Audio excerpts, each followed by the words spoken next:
7 years after her fiancé died on their wedding day, Emma still couldn't let go of the dress she never wore, until one viral post made her do something no one expected, and it changed 2 lives forever. Emma stood in her attic, a place she rarely visited.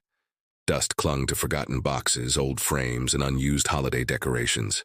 But today wasn't about cleaning. It was about facing something she hadn't dared to touch in 7 years. The box sat in the corner like a sealed tomb. She knelt, her fingers trembling as she peeled back the tape and lifted the lid. There it was, white, elegant, untouched.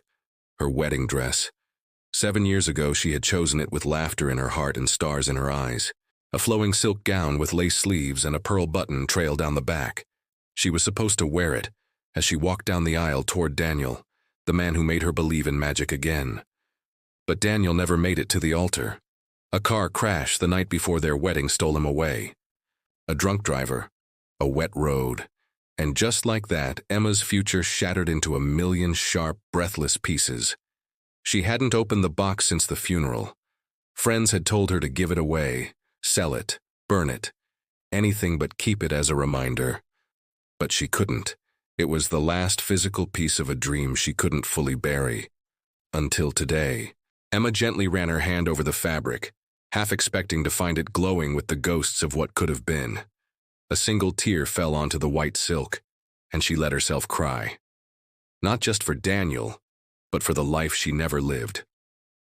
Downstairs, her phone buzzed. She ignored it at first, letting the sound fade into the silence of her sorrow. But it buzzed again, this time with a tone she had set for urgent community alerts. She reached for it with mild annoyance, then froze when she saw the image.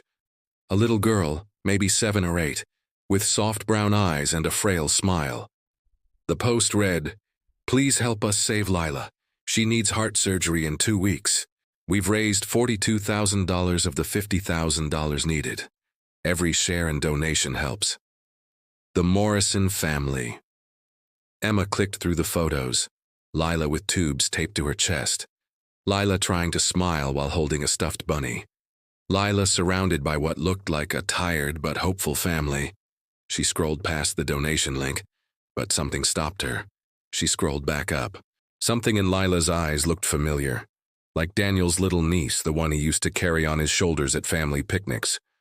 Something innocent, vulnerable. Emma set her phone down and looked back at the dress. The silence in the attic now buzzed with possibility. She whispered almost to herself, what if this could do something good after all? Emma had never used eBay in her life, but by the next morning she had listed the dress, after hours of carefully photographing it in the best light, writing a heartfelt description, and crying between edits. She didn't mention Daniel. She didn't mention her loss.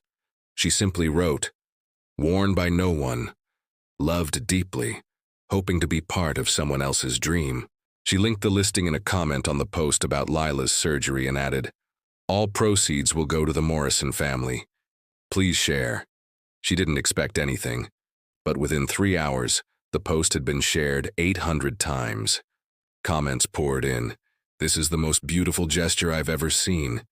May this dress bless another bride the way you've blessed that little girl." Shared and bidding. "You're an angel." And then it began. Bidders, donations, messages. The price climbed steadily. $500, $200, $3,000. By the end of the 3rd day, the dress had sold for $8,200, enough to cover the remaining cost of Lila's surgery, and then some. Emma wired the money directly to the Morrison family anonymously. She didn't want recognition. She just wanted the dress to mean something now, to matter in a way Daniel never got the chance to. She received a message later that night from Lila's mother. "To the woman who sold her dress, whoever you are, thank you. You gave my daughter a chance to grow up. I hope wherever you are, someone is blessing you the same way you've blessed us." Emma stared at the screen for a long time. That night, she didn't cry. She slept, the deepest sleep she had known in years. 2 weeks later, she received a strange message through Facebook. "Hi, I bought the wedding dress. I hope this isn't weird, but would you want to get coffee sometime? My sister was Daniel's nurse at the hospital years ago. She recognized his name in the original post comments. I think maybe you and I are meant to meet. Emma blinked. Her heart thudded. She clicked on the profile. His name was Alex. She hesitated for an hour. Then she typed 2 words. I'd like that. The coffee shop was quiet that Thursday afternoon. Emma arrived early, dressed in simple jeans and a navy sweater. She sat by the window, her fingers nervously curled around a ceramic mug. The door chimed. She looked up. Alex had kind eyes. Not the same color as Daniel's, not the same shape, but kind in the same way. Calming, honest. He smiled when he saw her. Emma? She nodded. Alex. They shook hands. It was warm, familiar, as if life had been waiting for this moment. For the first half hour they talked like old friends, about the dress, the auction, the miracle of internet kindness, then about Lila's surgery. It had gone well. The doctors were hopeful. The Morrison family had sent her a hand-drawn thank you card from Lila, covered in glitter and stick figures.